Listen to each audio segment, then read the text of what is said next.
Jinjunguda ailede man usul bo'yicha qo'rsak alomat o'xshaydigan bir xil qo'rim bo'lib chiqadi. Buni mayli mifam bilan yayli yoki ximir tomoqlari bilan yayli alomat o'xshaydi. Qilish usulma nayt oddiy bo'lib, bir qatim ko'rsangiz chiqib o'rganaysiz, samsugunish boshlaydi ketdik. Avval 2 yuan setib olgan jinjunguni bo'lsa, qilliqini normal qilib tizilib, qo'shimcha materiallardan ko'k qizil laza, jusa, so'mpiyat go'shtlarni bo'lsa, suratdagidek mana mushallas to'g'ralamiz.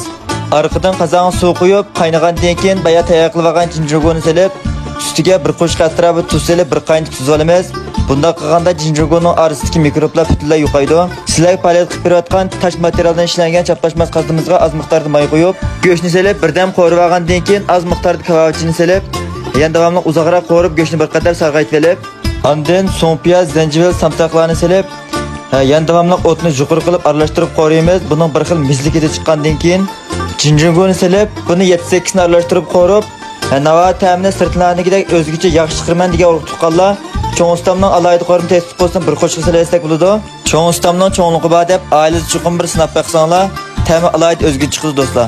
Ko'k qizil laza va jusaylarni solib, o'tni yuqur qilib, buni 7-8 ni to'xtamay aralashtirib qo'yib, jusay bir qadar yumshagandan keyin ustiga nayt az miqdorda suv qo'yamiz.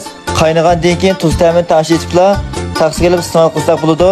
Qilish usuli oddiy, lekin buni mifam bilan yayli yoki ximir tomoqlari bilan yesakmi, alomat o'xshaydi urug' tuqqanlar. Oxirida haqsiz yurakdan birni besib qo'llash bilan birga Pingli rayoniga gullarni ko'plab yo'llab qo'ysanglar, kelar sani ko'rishaylik, xayr xo'sh.